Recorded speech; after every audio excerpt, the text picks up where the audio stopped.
when a man gets married, his testosterone levels decline. And when he is in a committed relationship with one woman and he's parentally invested in his kids, his testosterone is lower than it was when he was single. And if he gets divorced, when those men get divorced, the testosterone goes back up. That is a feature of human beings. That is not a bug. Well, you can't understand why. There's a reason for that.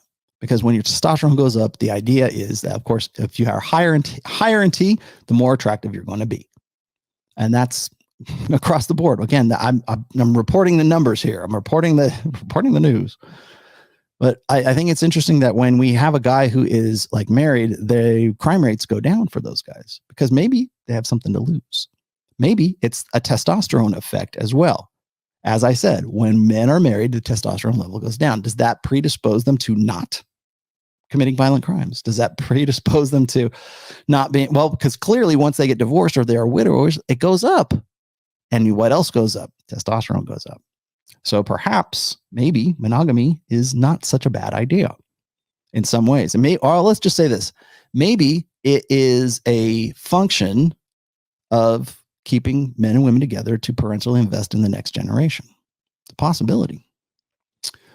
Some things to think about. So it's not, again, when I talk about poly, people go, oh, I want to be able to bang as many girls as I want. Okay, well, fine. Do that. But understand that when you get into, or if you have a desire to be monogamous later on, and I have plenty of guys who say, hey, I just had one today. What girl should I'm 36 years old and I want to find a girl. Well, what age should I get? Well, I just told you 25 to 27, somewhere around there. Well, why do you want to? I think the better question is, why do you feel that way? Why not? Why is it that you're looking for just one girl to settle? Well, maybe there's sort of this predisposition, this proclivity to want that. How we do that, that's another issue, okay? So when people give me grief about, well, Rollo's married, how can he be talking about this stuff? Well, that I'm giving you the numbers. I'm not saying that the impulse or the instinct to want to pair with a woman is like a bad thing. Maybe it's a good thing. It's how we pair that is the bad thing. Got it? I was thinking about this. It's funny. I have time to think about things a little bit more when it's Christmas time. And it's like, I don't like Christmas. I hate to say that because I love Christmas, but I don't like Christmas. There's a lot that goes along with it. There's a lot of responsibilities. You got to get a present. You got to think about people. What does this guy want? What does that person want? What do they want from me? Oh, I got to go spend time with the kids. I got to do that. It seems like a big pain in the ass, but I like Christmas as an idea. I like Christmas a lot. I like putting lights up on my house. I do it every year, and it's a pain in the ass to do it.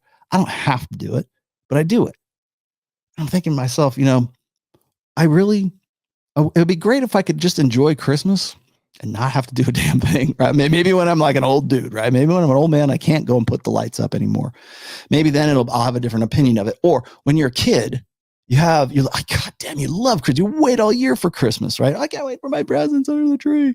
You have this whole different idea about it. And it's not that I don't like Christmas. I love Christmas. I love the idea. But it's just how we do it right now. What is Christmas? Is it about the birth of Christ? Is that what it's about? Because Christ Mass, is that what it's about? Now, but then pagans will go say, well, it's not, the Christmas tree is Odin. And I understand. Don't give me that right now. But the idea anyways, is that it's supposed to be something that's a little more sincere, a little more genuine. And what does it become? A occasion to buy stuff. Black Friday, right? It's an occasion for commercialism. It's an occasion to make people feel like it's a litmus test, right? It's like a performance test. Are you going to pass Christmas this year? Like that's what it's become. The idea of Christmas is fantastic. I love it. But how we do Christmas, I hate it.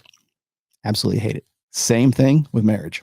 I love the idea of marriage. I think, and this is coming from a guy that has a great marriage. How we do marriage, especially now, I can't endorse it. I can't get behind it. I can't tell you, go do this. It's the best thing you can do for yourself. I'm not going to walk, you're going to walk me into the slaughterhouse. I'm not going to walk you to the slaughterhouse. If that's a decision you want to make, at least make it from an educated perspective. That's what I'm trying to do, is give you an education. So when people talk about, an open marriage, this, open marriage, that, maybe we could, that again, that's purple pill.